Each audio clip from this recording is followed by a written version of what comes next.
प्रभु यीशु मसीह के सामर्थी नाम से आप सबों को जय मसीह की। अजीजों, आज के मनन का भाग हमने लिया है दूसरा कुरिन्थियों की किताब अध्याय 8 उसकी 3 आयत और लिखा है, उन्होंने अपने सामर्थ्य से भर वरन सामर्थ्य से भी बढ़कर मन से भेंट दिया। अजीजों, क्या आप इस बात को जानते हैं?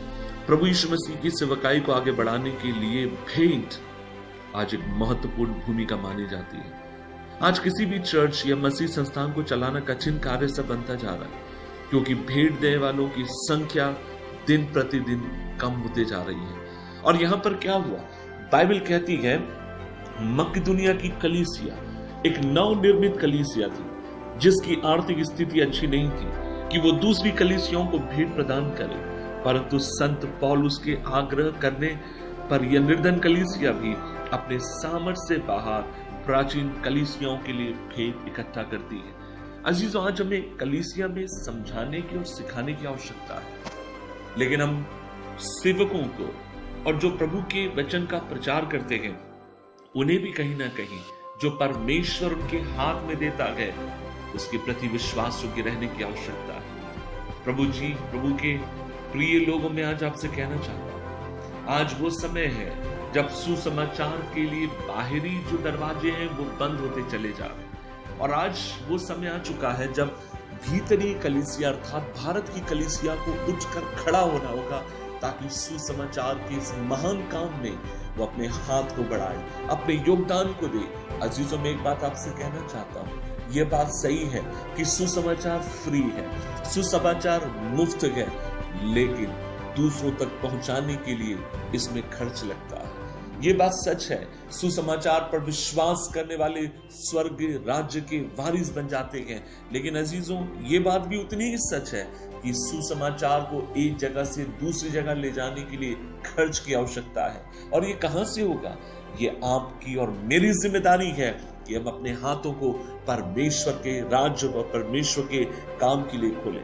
अजीजों, मसीह प्रचार के लिए आप देखें, या स्वास्थ्य या सेवा शिक्षा के निमित्त आप देखें, ये कई ऐसे धार्मिक क्षेत्र हैं जहां पर आपको मुझे बढ़ चढ़ के परमेश्वर के लिए करने की आवश्यकता है। क्या कभी आपने विलियम कोलगेट नामक एक व्यक्ति के बारे में सुना है? हाँ अजीजों, कोलगेट के बारे में हर कोई जानता होगा।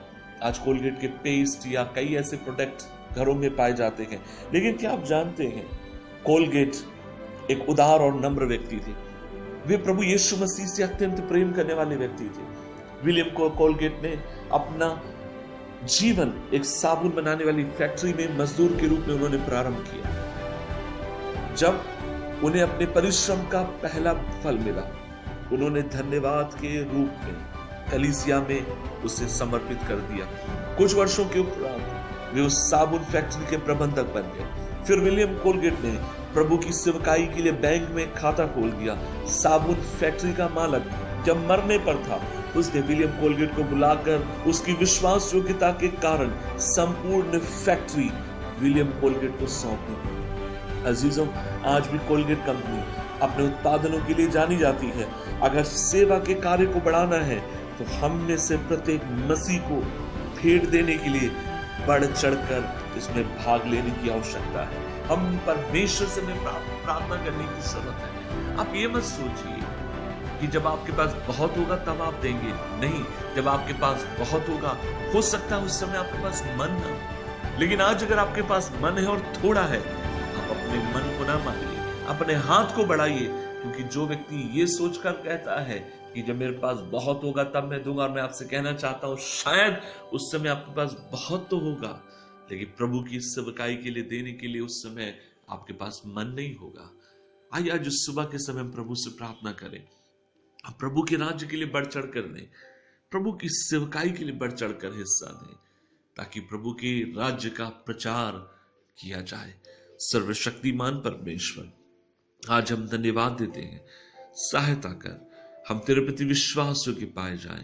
प्रभु जी, हमें अनुग्रह दे कि हम बढ़ चढ़कर सुसमाचार के प्रचार को करने वाले हों। प्रभु जी, तेरा वचन कहता है कि वो कैसे सुसमाचार को सुने जब तक कोई आके ना सुनाए, और कोई तब तक क्यों करके जाए जब तक कोई भेजे ना।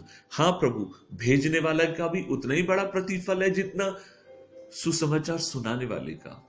सहायता कर, हमारे हाथों को और हमारी मुट्ठियों को खोल, ताकि प्रभु तेरे राज्य के लिए बड़े बड़े काम करने वाले हों, यीशु मसीह के नाम में, आमीन, आमीन।